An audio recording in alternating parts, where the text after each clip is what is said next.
You explain to me who you are and what you do then, please? Right, well, I'm Jane, Jane Edyvean. I am the chair of the Keep Very Clean volunteer litter picking group. We founded, well, I say we, the group was founded in, gosh, what year are we in now? 21? Nearly 3 years ago. But the lady who started it moved out of the area, so it kind of went a bit defunct. I also have another group called the Tottington Litter Pickers, which is a more local group to where I live. And then a friend and I decided that we'd reinvigorate the Keep Bury Clean group, just because Bury is a much bigger area, and we just thought we could spread the word across the rest of the borough, not just in our specific locations. And currently we have 735 members, I think. Not all of them active, it has to be said. Quite a lot of people are lurkers and just people who like to see what's happening. But we have quite a lot of regular pickers who just currently are just going out and doing their own thing on a sometimes daily, sometimes weekly, sometimes it's only once a month. And when we can, when we organise group picks, and we can have as many as 20 or 30 people come along, and we target a specific grotty area and we give it a good old clean. And then we hope that somebody who lives local to that area will then adopt it in an attempt to keep it that way. So that's basically what we're about. So what inspired you to do the Tottingham Keep Litter, and then to do the Keep Very Clean as well? I moved back into Tottington 4 years ago, and I have a dog. So I walk every day, obviously, and just kept seeing it. And then a lady who lives in the next town to me in Ramsbottom, she started a group up. And I thought, you know what, I can do that. I can get a group going in my area. And the Tottington group is much, much smaller because it's a much smaller area, but we've still got over 300 members. And it was just literally, and the number of people in the group who are actually dog owners is quite remarkable, because of course they're the people that walk every day. You know, they're the people that are out in the countryside and the parks all the time, and they see it. And so I think once you start seeing it, you can't not see it. Do you know what I mean? Yeah. When it's just always there. So yeah, I mean, that was basically it. It was just my hatred of seeing it and just thinking, well, I need to do something about it. There's no point just moaning about it. I might as well do something. What is the worst litter that you've come across then? We've come across bagfuls of dirty nappies that have been dumped in a bush. I mean, why would you do that? You know, we've come across a pair of trousers that were soiled from where somebody had what looked like an end of school party, and we picked up loads of bottles of cheap wine and cider, and presumably some young lady had had an accident because she was drunk on cheap liquor. How she got home, I don't know, because she left her trousers in a bush covered in crap, quite frankly. We pick up a lot of dog poo bags, lots of dog poo bags, which is infuriating because obviously as a dog owner, I hate that. I just don't see why if you're gonna have a dog and you're gonna pick up your poop, why then chuck it in a bush? Doesn't make any sense to me. And we found sex toys. We've found filthy stuff is the worst. You know, when it's rotting food, or when it's dirty nappies, or when it's anything that involves poo, really, is quite unpleasant. My next question was, do you feel like you need to educate young people as well as the dog owners, the pet owners, because there's about 8 million dogs in the UK who produce thousands of tons, to try and get them be more aware and be more environmental friendly. Well, yeah, and I mean, I think that there's a bit of mismarketing when it comes to dog poo bags. I think the fact that a lot of them claim to be compostable or biodegradable, or people actually think that leaving them in a bush, they're just going to break down.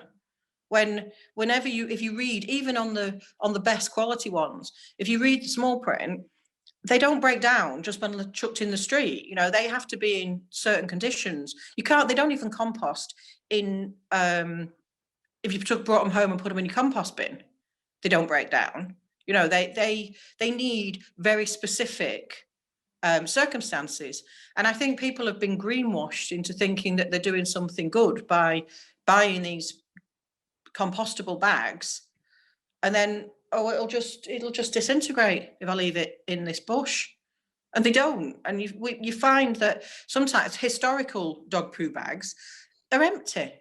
The bags are still there, but the contents have disintegrated, but the bags are still there for an eternity. And it astonishes me, because every time I speak to somebody, when I'm out and I'm litter picking and I see somebody carrying a dog poo bag, and I'll say, do you want to chuck it in there with the rest of it? Oh, are you sure? You don't mind? And I'm like, well, I've got 20 poo bags in there already, so one more's not going to make any difference. And then I have a conversation with them. I don't understand why people do that. And it's like every single person I've spoken to claims they don't do it. So who are the dog owners that are doing it? Who are the ones that are actually doing it? There's one particular brand of poo bag that I've picked up recently, and it's the same place day in, day out. So their dog is clearly doing his business in the same place on their walk. They bag it up and then they chuck their bag in pretty much the same spot every day. And then I go and scoop it up and chuck it in the bin.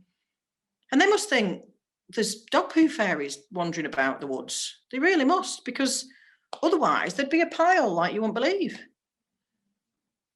But yes, I mean, educating dog walkers is absolutely necessary into understanding that it's not okay. And kids really, we have to teach the younger generations that it's just not acceptable behaviour, And we find lots of those NOS canisters knocking about with the balloons, the party canisters. We find hundreds of them. And okay, if you want to go and fry your brains somewhere, fine. But take your rubbish away with you when you've done it, I'm not sure if you're aware, but do you know the organisation Keep Britain Tidy? Do you Of know course, it? yes. I am actually an ambassador for the Keep Britain Tidy group. Are you? Well, they said young people are the key to eliminate litter and ending waste for now and future generations. Do you agree with this statement? I do agree with the statement.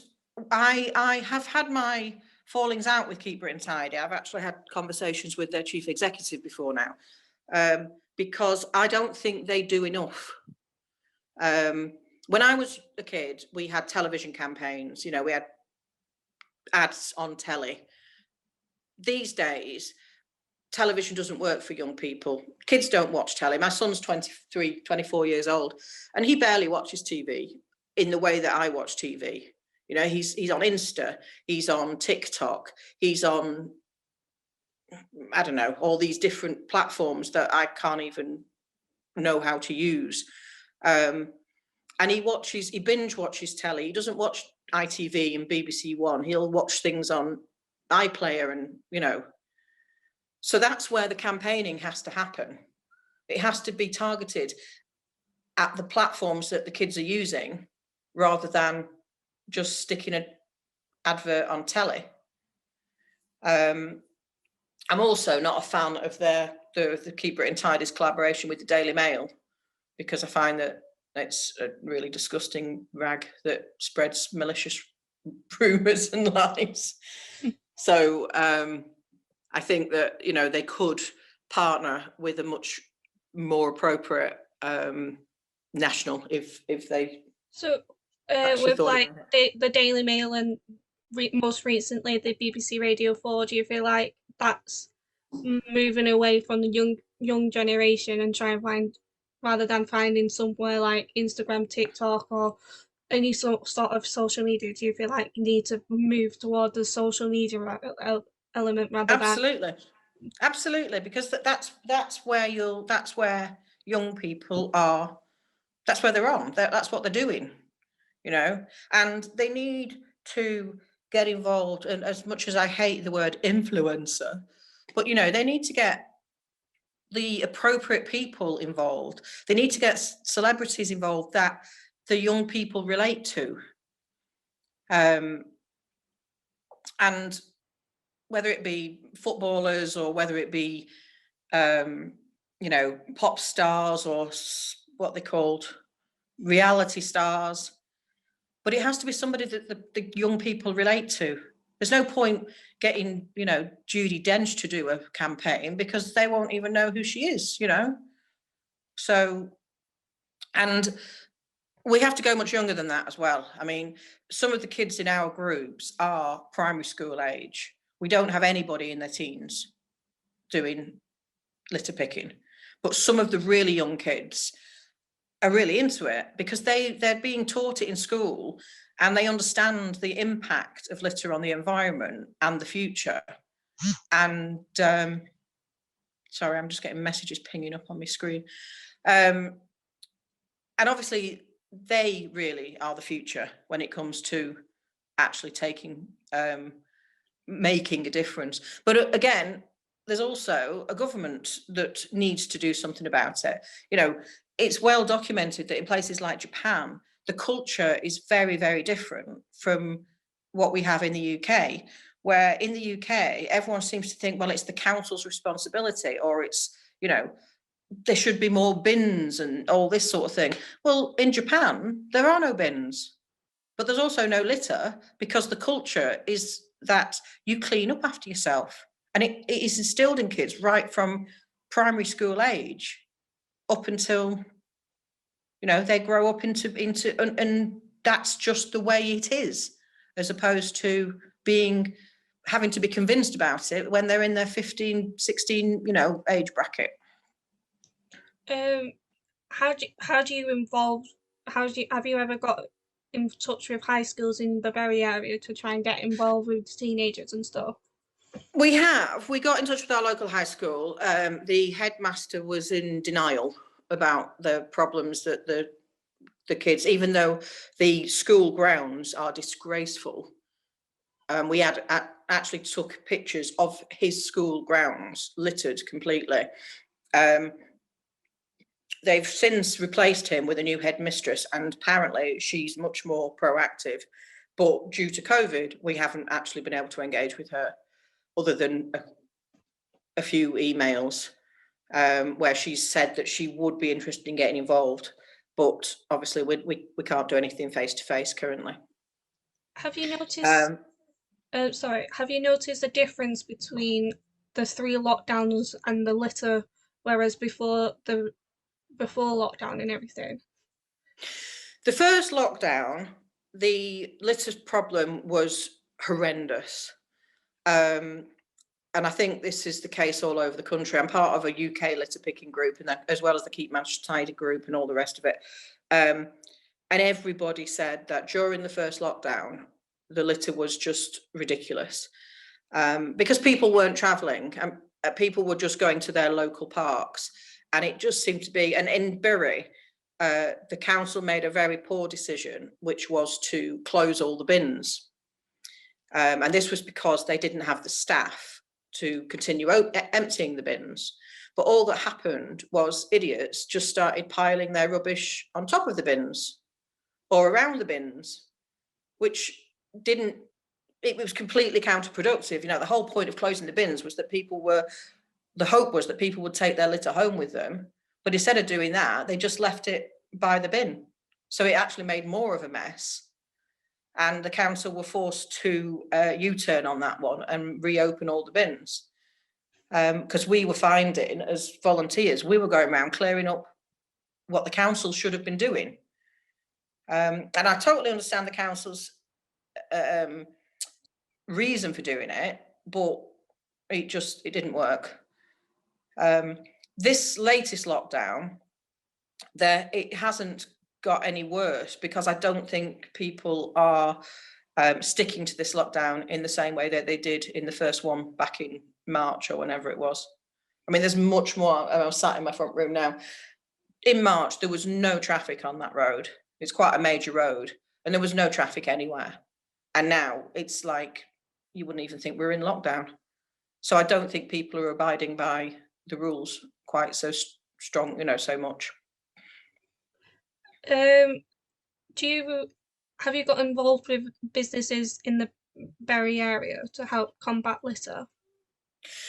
We have tried to engage with some of the supermarkets and some of the major stores, because a lot of the car parks are disgusting. And the big stores do have a duty to keep their own areas clear of litter. But often their response is, well, the car park is managed by somebody else. So they shift the blame. They don't take the responsibility that they need to. Some are responsive, the Aldis of this world, and then the little Tesco's down the road. I've just had a message literally this morning from somebody who'd said that they'd been into the little Tesco's and complained about the car park, and they responded within 24 hours. But the stores can't be really held responsible for their customers, can they? If the customers are going to park up and then just turf their rubbish out the side of their car, that's not really Tesco's fault, is it?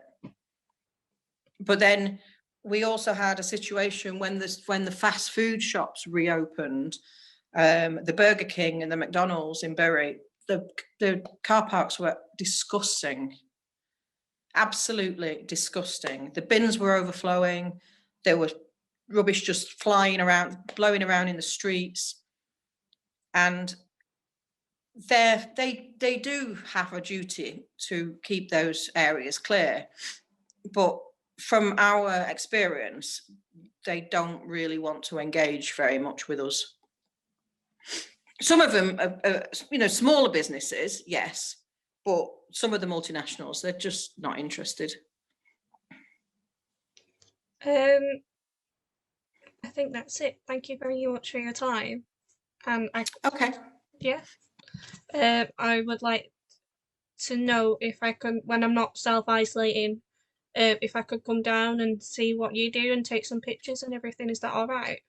Yeah, absolutely. I mean, have you joined the Facebook page? I think I have. Yeah, I've definitely joined it. Right, because obviously there's lots of people report onto the Facebook page what they're doing, how many bags they're collecting, and like I say, it is at the moment a lot of it is individuals rather than anything we're doing as a group. But it will give you a feel of what we're about, and we do desperately want to get more involved with the primary schools. There's an organisation called the Sunnywood Project who, before this current lockdown, do toddler treks where they take the kids for little walks around the countryside. So we'd engage with them in order to get, because I've got little baby litter pickers, little tiny ones, so the little kids can have a go. And we had plans to have a stall at the sort of the local carnival and things like that, just to raise awareness. But because of COVID, it's all just completely gone on hold. So we're not as active as we'd like to be.